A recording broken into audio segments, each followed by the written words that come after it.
स्वागत है आपका सिनेस्पिक्स में और मैं हूं दिव्यांशी।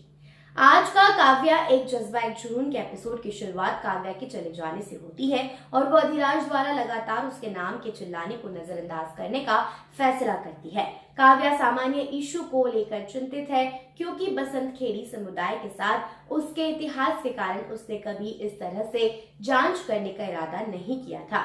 जब दूसरे ओटी अधिराज और काव्या को लड़ते हुए देखते हैं तो वे उदास हो जाते हैं और संजीव दोषी महसूस करता है, जिसे अनुजा नोटिस करती है। संजीव कहता है कि अधिराज और काव्या को उनके कार्यों के परिणामों का सामना करना पड़ेगा, जिस पर अनुजा उससे सवाल करती है। अनुजा को आते हुए सुनकर संजीव आशंकित हो जाता है और दावा करता है कि यह काव्या और अधिराज के लिए खेद महसूस करने के अलावा और कुछ नहीं है, क्योंकि वे करीबी दोस्त थे। अनुजा का मानना है कि उन्हें समस्या से निपटना चाहिए और यह गारंटी देनी चाहिए कि उनके बीच कोई गलतफहमी न हो, क्योंकि वे प्रेरित व्यक्तियों का एक समूह है जो देश की सेवा करना चाहते हैं। काव्या एक जज्बा एक जुनून के आने वाले एपिसोड काव्या के परेशान होने से शुरू होगा। वह जयदीप के बयानों को अपने मानसिक स्वास्थ्य से संबंधित मानती है और असुरक्षित महसूस करती है।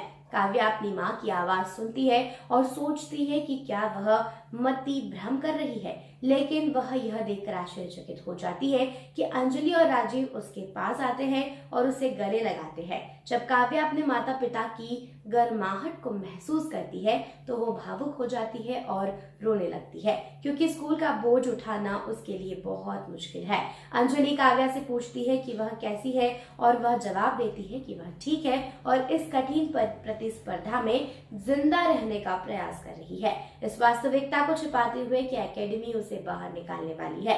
अपने माता पिता को देखने के बाद काव्या को ताकत मिलती है और वह हर किसी के खिलाफ लड़ने का फैसला करती है और इतनी आसानी से हार नहीं मानती है, क्योंकि वह वापस जाने के लिए तैयार नहीं हुई है।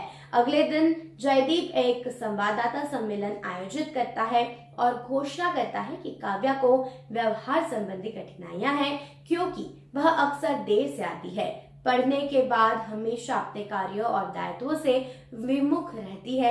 ऐसी बातें सुनकर काव्या दंग रह जाती है और उसका दिल टूट जाता है और वह उस कमरे से बाहर चली जाती है जहां वह और दूसरे ओटी बैठे हैं। क्या काव्या अपनी मानसिक फिटनेस का प्रदर्शन कर पाएगी?